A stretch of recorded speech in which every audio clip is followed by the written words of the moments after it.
Hello friends, எப்படி இருக்கீங்க?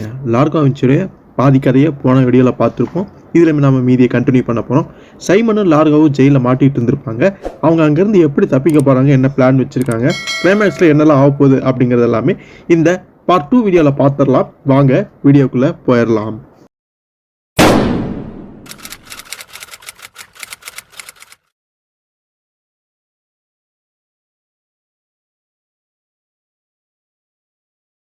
So அடுத்தது இஸ்தான்புல்ல ஒரு இடத்துல ஒரு வீட்டில் வந்து காட்டுறாங்க. அங்கே ஒரு நபர் இருக்காரு. அவர் அந்த கமிஷனர் தான், நம்ம லார்கோவை பிடிச்சி உள்ளே போட்டாரு. அதே போலீஸ் ஆஃபீஸர் தான். நியூஸ் பேப்பர் படிச்சுட்டு இருக்காரு. அவங்க ஒய்ஃப் வந்து கூப்பிட்றாங்க, சாப்பிட வாங்க அப்படிங்கிற மாதிரி. ஒரே ஒரு நிமிஷம், நான் இன்னொரு பக்கத்தையும் புரட்டிட்டு வந்துடுறேன் அப்படின்னு அவர் சொல்றாரு. அப்போ அவருக்கு என்னாச்சுன்னு தெரியல, ஏதோ ஒரு ஷாக்கிங்கான நியூஸை படிச்சிருக்காரு. உடனே சட்டையை மாட்டிட்டு கதவை திறந்துட்டு வெளியில் போறாரு. அவங்க ஒய்ஃபுக்கு ஒன்றுமே புரியல, எப்படி திடீர்னு நீங்கள் பாட்டு கிளம்பி போறீங்களே மாதிரி அவங்க ஆச்சரியமா இருக்காங்க. எங்கடா போறாரு அப்படின்னு பார்க்கும் பொழுது ஒரு இடத்துக்கு வந்திருக்காரு. ஸோ அந்த இடத்துல ஒரு முக்கியமான பிரமுகர் ஒருத்தர் இருக்காரு. அவர் வந்து அந்த இஸ்தான்புல்ல ஒரு முக்கியமான அமைச்சராட்டிருக்கு, ஒரு மந்திரி ஆட்டிருக்கு. அவரை பார்க்கறதுக்கு அந்த கமிஷனர் வந்து உடனே ரெடியாக இங்கே வந்திருக்காரு. அப்படி அவர் என்னதான் நியூஸ் பேப்பரில் பார்த்தார் அப்படின்னு பார்க்கும்பொழுது லார்கோ வெஞ்சு தான் அந்த வாரிசு அப்படிங்கிற அந்த செய்தி வந்து பார்த்தீங்கன்னா எல்லா நியூஸ் பேப்பர்லையும் வெளியில் வந்துருச்சு. ஸோ இதை படிச்சு தான் அவர் ஷாக்காக இங்கே வந்திருக்காரு. மந்திரியுமே அழைப்பு எடுத்திருக்காரு, அவருமே அங்கே வந்திருக்காரு. ஸோ நீ தான் அந்த லார்கோவை பிடிச்சி உள்ள பாட்டியா அப்படின்னு அந்த மந்திரி கேட்கும் பொழுது, ஆமாம் சார், ஆனால் அப்போ எனக்கு இந்த விஷயம் தெரியாது, தெரியாமல் உள்ள போட்டேன் அப்படிங்கிற மாதிரி அவர் சொல்றாரு. ஸோ இந்த நியூஸில் வந்துருக்கக்கூடிய தகவல் படி பார்க்கும் பொழுது நிச்சயமாக அது லார்கோ வெஞ்சதாக இருக்கும், சிறையில் இருக்கக்கூடிய நபராக தான் இருக்கும். நம்ம வெளியில் எடுக்கிறதுக்கான அந்த முயற்சிகளை பண்ணணும் அப்படின்னு அங்கே வந்துருந்த இன்னொரு நபருமே அதை வந்து அங்கே சொல்கிறாரு. ஆனால் அப்போ அந்த மினிஸ்டர் வந்து அப்போ இந்த கொலை சமாச்சாரம், இந்த கொலைப்பழி வேறு அவன் மேலே இருக்குது, இதை பற்றி என்ன நம்ம எப்படி வந்து அவனை ரிலீஸ் பண்ணுறது அப்படின்னு கேட்கும்போது, கொலையாவது புண்ணாக்காவது அவன் யாருன்னு தெரியுமா அப்படிங்கிற மாதிரி அந்த டபிள்யூ குரூப்புக்கே ஒரு பெரிய நிறுவனத்துக்கே ஒரு அடுத்த வாரிசாக இருக்கக்கூடிய ஒரு ஆள், அவனெல்லாம் நம்ம உள்ளே வச்சிருக்கவே முடியாது அப்படின்னு ஒரு செல்வாக்குள்ள ஆள் அப்படிங்கிறது வந்து அவர் அங்கே தெளிவாக சொல்கிறாரு. அது மட்டும் இல்லாமல் அந்த டபிள்யூ குரூப்போடைய கம்பெனி வந்து இந்த துருக்கியில், ஸோ இஸ்தான்புல் துருக்கியில் தான் இருக்குது. துருக்கியில் ஒரு 3 இடத்துல வேறு இருக்குது. அதனால் அவங்களெல்லாம் பகைச்சிக்க முடியாது, அவனை வெளியில் எடுத்து ஆகணும். அவன் வெளியில் வந்து கோரிக்கை கூட வைக்கலாம், இந்த மாதிரி இந்த போலீஸ் ஆஃபீஸர் தெரியாமல் நீ உள்ளே பிடிச்சி உள்ளே போட்டான், அவன் அவனுக்கு தண்டனை கொடுக்கணும் அப்படின்னு நினச்சா கூட மேலே கூட வந்து சட்ட ரீதியாக நடவடிக்கை எடுக்க முடியும். ஆனால் ஜாக்கிரதையாக இருந்து அப்பேற்பட்ட ஒரு பெரிய ஆளுங்கிற மாதிரி சொல்லும் பொழுது கமிஷனருக்கே கொஞ்சம் அங்கே ஏற்று ஊற்ற ஆரம்பிக்குது. ஸோ அதுக்கப்புறம் அந்த மந்திரி, அந்த கமிஷனர் கூட இருந்த நபர் வந்து அந்த ஜெயிலுக்கே வந்துடுறாங்க. ஸோ அவனை விடுவிக்கணும் அப்படிங்கிறதுக்காக அந்த தகவலுமே சொன்னோடனே அதுபடி அங்கே செயல்பட ஆரம்பிக்கிறாங்க. ஸோ வார்டனுக்குமே தகவல் தெரிவிக்கப்பட்டு அவருமே வந்து பார்த்தீங்கன்னா லார்கோ வெளியில் கூட்டிகிட்டு வர்றதுக்காக வந்து பார்த்தீங்கன்னா வராரு. ஸோ வெளியில் வா லார்கோ, உன்னை பார்க்கறதுக்கு சில பேர்லாம் வந்திருக்கிறாங்க, உனக்கு இஷ்டமான நாள் தான் போல இருக்குது அப்படின்னு அந்த வார்டன் வந்து உள்ளே வரதுக்கு முன்னாடியே, அதாவது அந்த கேட்டை திறந்துட்டு உள்ளே வரதுக்கு முன்னாடி இவங்க வந்து அதை சான்ஸாக பயன்படுத்திக்கிட்டு, யார் சைமனு லார்கோ சான்ஸாக பயன்படுத்திக்கிட்டு வெளியில் வந்து வார்டனை வந்து பிணைக்கீதியாக பிடிச்சிக்கிட்டு தப்பிக்கிறதுக்கு வந்து அங்கே வேலை பண்ணுறாங்க. அவங்களே ரிலீஸ் பண்ண தான் வராங்க. அது புரியாமல் இவங்க பாட்டுக்கு தப்பிக்கிறதுக்கு வந்து பார்த்தீங்கன்னா ரெடி ஆகிடுறாங்க. அதுக்கப்புறம் வார்டன் அப்படியே பிணைக்கீதியாக பிடிச்சிக்கிட்டு முன்னாடி அப்படியே போயிட்டே இருக்கிறாங்க. எதிரில் வரவங்களுக்கு சந்தேகம் வராதபடி நடந்துக்காமல் அப்படியே போகிறாங்க. அந்த வார்டன் சொல்கிறான், உங்களை ரிலீஸ் பண்ணுறாங்க, சில பேர் வந்திருக்காங்க, நீங்கள் எவ்வளோ நேரத்துக்கு இப்படியே வந்து நீ பிணைக்கதியாக பிடிச்சி கொண்டு வர முடியும் அப்படின்னு கேட்கும் பொழுது, உடனே நாங்கள் நம்புறதா இல்லை, எங்களை ரிலீஸ் பண்ண யார் வர போகிறா, நீ வெளிவாசல் வரைக்கும் வந்தினா போகுது, அதுக்கப்புறம் நாங்கள் பார்த்துக்கிறோம் அப்படின்ட்டு அதேமாதிரி வெளியிலுமே வந்துடுறாங்க. ஸோ அங்கே அந்த ஆஃபீஸில் அந்த அதிகாரிகள் எல்லாமே வந்திருப்பாங்க. இன்னுமாயா அந்த வார்டன் இன்னும் கூட்டிகிட்டு வந்துட்டு இருக்கா இவங்கள அப்படின்னு கேட்கும் பொழுது தான் வெளியில் வந்து அந்த கமிஷனர் பார்க்குறாங்க. அதான் வந்துட்டாங்க சார், வெளியில் இருக்காங்க அப்படிங்கிற மாதிரி அவங்க புரியாத குழப்பத்தில் இருக்காங்க. ஸோ லார்காவும் அந்த சைமனும் வெளியில் வந்துடுறாங்க. அப்படி வெளியில் வர்றதுக்கு முன்னாடி அவங்களுக்கு அந்த தீயணைப்பு சாதனம் இருக்கும் பார்த்தீங்களா, அதை வந்து கையில் எடுத்துக்கிட்டு அங்கே இருக்கக்கூடிய காவலாளிகள் மீது வந்து பார்த்தீங்கன்னா அதை ஃபுல்லாக அடிச்சுட்டு அதை சாதகமாக பயன்படுத்திட்டு ஒரு காரை எடுத்துக்கிட்டு வந்து பார்த்தீங்கன்னா 2 பேர் தப்பிச்சு ஓட்டம் பிடிக்க ஆரம்பிக்கிறாங்க. அந்த வார்டனுமே அடிச்சு வித்துறக்கு இதாப்பா சரியான நேரங்கிற சாதகமாக பயன்படுத்திட்டு அவனையுமே அடிச்சு போட்டுட்டு அந்த காரை வேகமாக எடுத்துட்டு அங்கேருந்து போக ஆரம்பிச்சிடுறாங்க. சைமனுக்கு ஒரே சந்தோஷம், எப்படியோ தப்பிச்சிட்டம்பா அப்படிங்கிற மாதிரி. அது மட்டும் இல்லாமல் சைமனுக்கு ரொம்ப ஆச்சரியம், இந்த மாதிரி ஜெயிலிருந்து தப்பிச்சு போகிற வித்தையில் எங்கேருந்து பார்க்கறதுக்கிட்ட பெரிய ஆள் தாப்பா நீ அப்படிங்கிற மாதிரி அவன் அங்கே கேட்குறான். இதெல்லாமே நான் உனக்கு பின்னாடி ஒரு நாளில் சொல்கிறேன், இப்போதைக்கு வண்டியை ஓட்டுற வேலையை பாருன்னு லார்கோவும் சொல்லிடுறாரு. ஸோ எப்படியோ தப்பிச்சிட்டா பெருசாக யாரும் ஃபாலோ பண்ணிட்டு வர மாட்டாங்க அப்படின்னு நினைக்கிறாங்க. இருந்தாலுமே 2 போலீஸ்காரங்க ஃபாலோ பண்ணிட்டு வந்துட்டு தான் இருக்காங்க. இப்போ என்ன பண்ணலாம் அப்படின்னு பார்க்கும்பொழுது மேம்பால ஒரு பிரிட்ஜ் ஒன்று இருக்குது. ஸோ அங்கே போயிட்டு அப்படின்னா இவங்க ஃபாலோ பண்ணிட்டு வர மாட்டாங்க, அங்கே டிராஃபிக் அதிகமாக இருக்குது, அதுக்கு மத்தியில் நம்மளை துரத்திட்டு வர்றது கஷ்டம் அப்படின்னு அப்போ வரைக்கும் அந்த பிரிட்ஜ்லையுமே போயிடுறாங்க, அந்த டிராஃபிக் மத்தியில் போகிறாங்க. ஆனால் இவங்க அந்த பிரிட்ஜில் போனதுக்கு அப்புறமே ஃபாலோ பண்ணிட்டு வர்றாங்க. அதை விட பெரிய ஷாக்கு, சுட்டுக்கிட்டே வராங்க. என்னடா அது, நம்ம ஒன்று நினச்சா அதை விட நடக்கிற மாதிரி, இவங்கெல்லாம் போலீஸ் ஆஃபீஸரே கிடையாது, இவங்களாம் அரக்கணுங்க அப்படிங்கிற மாதிரி சைமனுமே அங்கே தெளிவாக சொல்கிறான். ஸோ இவங்க அப்படியே சொல்கிறதுனால ஒரு குண்டு கண்ணாடியில் படுது, இன்னொரு குண்டு அந்த டயரில் வந்து பார்த்தீங்கன்னா பட்டு அந்த டயர் பஞ்சர் ஆயிடுது. அதனால் கார் வந்து செயலனது போய் வந்து பார்த்தீங்கன்னா அவங்களால அங்கே ஓட்ட முடியல. அது அந்த டிராஃபிக்கில் அப்படியே போய் பிரிட்ஜை தாண்டி வந்து பார்த்தீங்கன்னா அந்த கார் அங்கே கீழே விழ ஆரம்பிக்குது.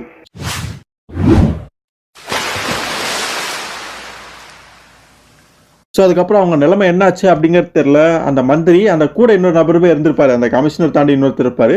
அவர் வந்து ஜெனரல் ஆட்ருக்கு. ஸோ அவர்கிட்ட ரொம்ப நெருங்கி வந்து இந்த மந்திரி வந்து எப்பவுமே தொடர்பில் இருப்பார் போல இருக்கு. அவங்க வந்து தனியாக அங்கே பேசிட்டு இருக்காங்க அவங்களுடைய வீட்டில். இப்படி ஒரு நிலைமை ஆகிப்போச்சு, எப்படி நம்ம வந்து அவங்களுக்கு பதில் சொல்ல போகிறோம் அப்படிங்கிற மாதிரி கவலையில் இருக்கிறாங்க. ஸோ ஒரு 110 மீட்டர் ஆழம் இருக்கும் அந்த அந்த ஆறு. ஸோ அவங்க எப்படி உயிர் பழச்சிருக்கிறதுக்கு வாய்ப்பே கிடையாது. இருந்தாலுமே அந்த கரை பகுதியில் சில போலீஸ் ஆஃபீஸர் எல்லாமே ரோந்து போய் சர்ச் பண்ணி பாருங்க அப்படிங்கிற மாதிரி நான் உத்தரவும் போட்டிருக்கேன் அப்படிங்கிற மாதிரி அந்த ஜெனரல் சொல்லிட்டு இருக்கா. அப்படி இதனால பெரிய சிக்கல் அந்த மந்திரிக்கு தான் போல இருக்குது. அந்த வார்டனையும் சரி, கூட இருக்கக்கூடிய அந்த ஆட்களையும் சரி, முதல்ல வேலையை விட்டு தூக்கணும், ஏதாவது பண்ணணும் அப்படிங்கிற மாதிரி அவர் அங்கே பேசிட்டு இருக்காரு. அப்போ அந்த ஜெனரல் சொல்றாரு, ஏற்கனவே அவளை வந்து வேற ஒரு இடத்துக்கு, ஒரு மோசமான இடத்துக்கு பணிமாற்றம் செஞ்சாச்சு, ஆனால் ஒன்றும் பிரச்சனை, அவங்கள பற்றி ஒன்றும் கவலைப்படாதீங்க அப்படின்ட்டு. ஸோ இப்போ இதுக்கு என்ன பண்ணலாம் அப்படின்னு யோசிக்கிறாங்க. இப்போ அந்த லார்காவுடைய வழக்கு அப்படிங்கிறது ஒன்றுமே இல்லாமல் போச்சு அப்படித்தானே. அதாவது அந்த தப்பியோடைய அந்த 2 பேருமே செத்து போயிருந்தா அந்த மாதிரி நம்ம வந்து சொல்லலாம். ஒரு வகையில் அது நல்லது கூட தான் அப்படிங்கிற மாதிரி அந்த மந்திரி சொல்றாரு. அப்படி இல்லையா, இது ஒரு பெரிய பிரச்சனையாகி என்னோட மந்திரி பறவையே பறிபோற நிலைமைக்கு ஆளாச்சுன்னா இதை விட ஒரு மோசமான நிகழ்வு இருக்க முடியுமா அப்படிங்கிற மாதிரி கவலையுமே சொல்றாரு. ஸோ அதுக்கப்புறம் மந்திரிக்கு ஒரு ஃபோன் கால் வருது. ஆனால் மந்திரி பேசல, ஜெனரலுக்கு தான் வந்திருக்கும் போல இருக்கு. ஸோ ஜெனரல் வந்து பேசுறாரு.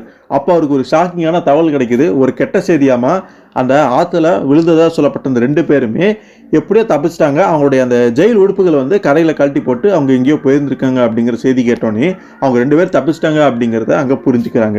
ஸோ ஒரு வகையில் அது பிரச்சனையாக தான் அவங்க அங்கே பார்க்குறாங்க. அதுக்கப்புறம் ஒரு வீட்டை வந்து காட்டுறாங்க. அந்த வீட்டுக்குள்ள சில போலீஸ்காரங்க வந்து நுழைஞ்சிருக்காங்க. அங்கே ஒரு பொண்ணு இருக்கா. அந்த பொண்ணுடைய பேர் வந்து சேரட்டி.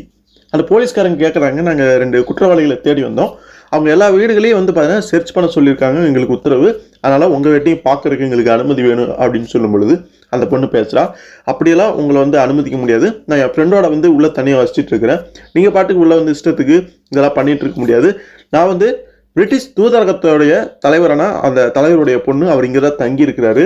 ஸோ ஒரு முக்கிய புள்ளியோட இடம் அப்படிங்கிறனால உங்கள் இஷ்டத்துக்குள்ள உள்ள நுழையக்கூடாது, அது பெரிய பிரச்சனையாருங்கிற மாதிரி அவள் கடுமையாக சொல்லிட்டு அந்த போலீஸ்காரங்களை வந்து திருப்பி அனுப்பிச்சிட்றான். ஆனால் உண்மையிலுமே அவள் வீட்டுக்குள்ளே போகிறா. அங்கே லார்காவும் சைமனும் இருக்காங்க. கூடவே அவளுடைய தோழி ஒருத்தி இருக்கா. அவளுடைய பேர் வந்து ஆனி. இவ எப்படியோ சமாளித்து அந்த போலீஸ்காரங்களை வந்து திருப்பி அனுப்பிடுறா. அது மூலமாக கொஞ்சம் அவகாசம் வந்து இவங்களுக்கு கிடச்சிருச்சு. இவங்க 2 பேர்த்தையும் பாதுகாப்பாக வச்சுக்கிறதுக்கு. சைமன் மோசமான நிலையில் இருக்காரு. எப்படியோ தப்பிச்சிருந்தாலுமே இடது கை தோள்பட்டையில் அந்த எலும்பு முறிவு அவருக்கு ஏற்பட்டிருக்குது. நல்ல வேலையாக எலும்பு வந்து வெளியில் வந்து வராமல் இருந்திருக்குது.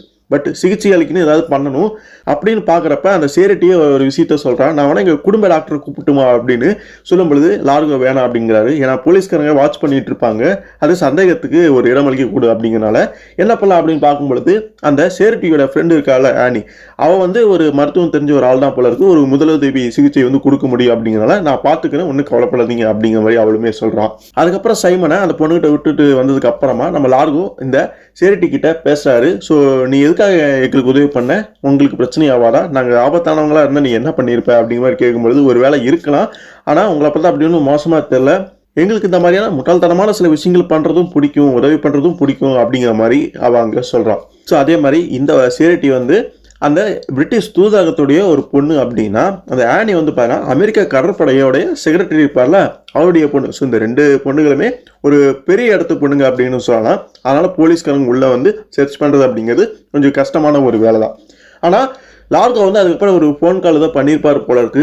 அதை எப்படி அவங்க ட்ரேஸ் பண்ணியிருந்திருக்காங்க, யார் அந்த மந்திரி, அதாவது அந்த ஜென்ரல் தான் மந்திரி கிட்ட ஃபோனில் பேசிகிட்டு இருக்காரு. அவர் தான் எப்படி அந்த ஃபோனை வந்து ஒட்டு கேட்டிருக்காரு, ட்ரேஸ் பண்ணியிருக்காரு. அவர் தகவலை சொல்கிறாரு, என்ன அப்படி லார்கோ அந்த ஃபோனில் பேசினா அப்படின்னு. ஃப்ரெடி அப்படிங்கிற ஒரு ஃப்ரெஞ்சு பைலட்டோட வந்து நாளைக்கு நைட் ஒரு விமானத்தோட காத்திருப்பானாமா. ஸோ அந்த விமானத்தில் தான் லார்கோவும் சைமனும் ஏறி போகிறதா பிளானிங். ஸோ அந்த ஃப்ரெஞ்சு பைலட் வந்து நம்ம லார்கோவுக்கு தெரிஞ்சவன் அப்படிங்கிறது தெரியுது. அதுபடி கால் பண்ணி வர சொல்லியிருக்கான். நாளைக்கு நேற்று எப்படியாவது தப்பிச்சு போயிடணும் சைமனும் லார்கோங்கிறது தான் பிளானிங். இதை எப்படியே ஒட்டு கட்டுறாங்க. அதனால் நம்ம அடுத்த கட்ட நடவடிக்கை செய்யணும் அப்படின்னு ஜெனரல் வந்து அந்த மந்திரி கிட்ட பேசிகிட்டு இருக்கும் பொழுது, ஆனால் எப்படி அதை செய்ய போகிறோம், உள்ள வேற அந்த 2 பொண்ணுங்க இருக்கிறாங்க, ஸோ அதை செய்யறது கொஞ்சம் கஷ்டம் அப்படின்னு இருக்கும் பொழுது எனக்கு ஒரு வழி தெரியும் அப்படின்னு ஜெனரல் சொல்கிறாரு. மினிஸ்டர் கே செக்ஷனை வந்து நம்ம அனுப்புகிறோம் அப்படின்னு சொல்கிறாரு. இதை சொன்னோடனே அந்த மந்திரிக்கு வந்து பதட்டமாயிருது. என்னது மினிஸ்டர் கே செக்ஷனா, அந்த ஆள் ஒரு மோசமான ஆள் ஆச்சு, அவனை அனுப்பி பிரச்சனை பெருசாச்சுன்னு என்ன பண்ணுறது, வேணாம் அப்படிங்கிற மாதிரி சொல்லலை. வேணாம், இங்கே பாருங்க, நான் உள்ளே குதிச்சிட்டேன் அப்படின்னா அவ்வளோ சீக்கிரத்தில் வெளியில் வர மாட்டேன், உங்களுக்கே அது நல்லா தெரியும்.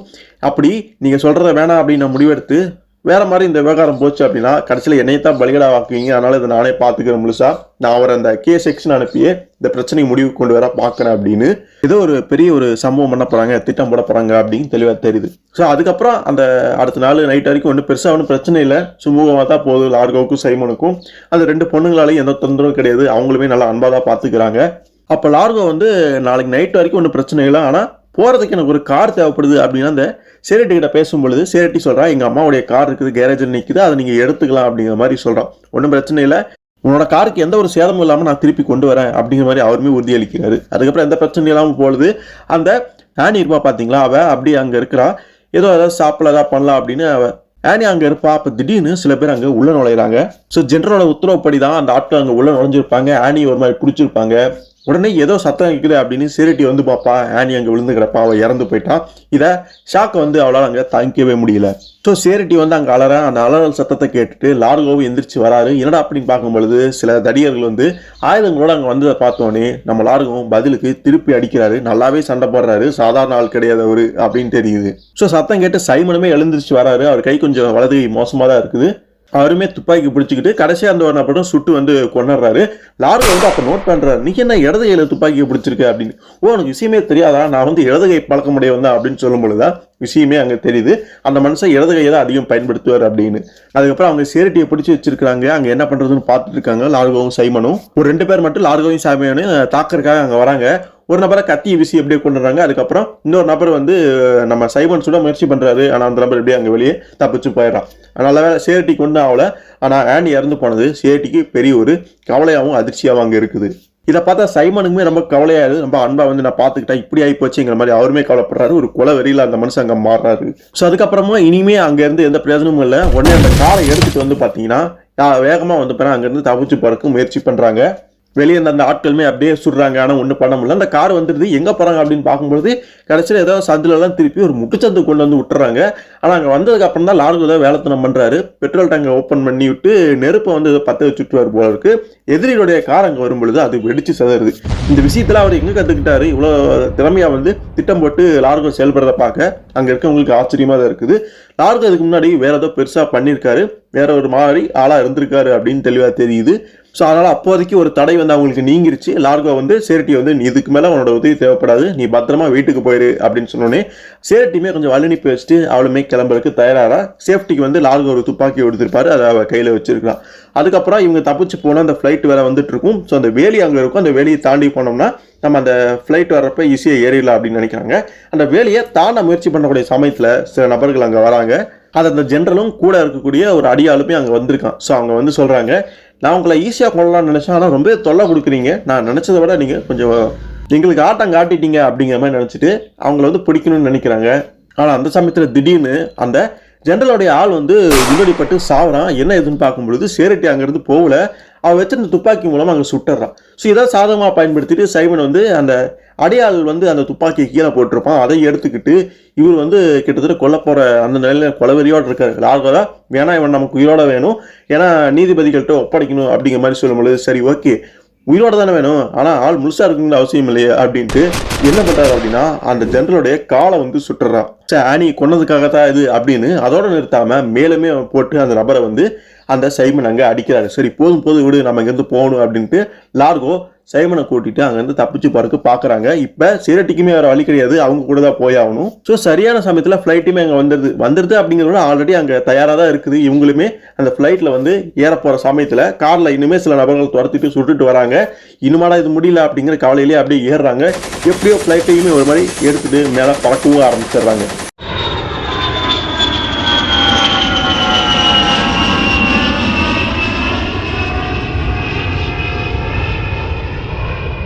ஸோ ஃப்ளைட்டுக்குள்ளே ஏறினதுக்கு அப்புறமா அந்த பைலட்டு ஃப்ரெஞ்சு பைலட்டானா அந்த ஃப்ரெடியுமே அங்கே இருக்கா. அப்படி அவர் அப்படியே வேடிக்கையாக பேச அப்படி அது எப்படிப்பா நீ டூர் போகிறப்பெல்லாம் ஏதாவது பிரச்சனையை இழுத்து விட்டுக்கிட்டே இருக்க, நீ டூர் போகிறது ரொம்ப ஜாலியாக இருக்கும் போல இருக்குது, ஃப்ரீயாக இருக்கப்போ எனக்கும் சொல்லு, எனக்கும் நல்லா இருக்கும் போல இருக்குது அப்படிங்கிற மாதிரி அவனும் வேடிக்கையாக பேசுகிறான். அதெல்லாம் இன்னொரு நாள் சொல்கிற அப்புறம் பார்த்துக்கலாம் அப்படின்ட்டு.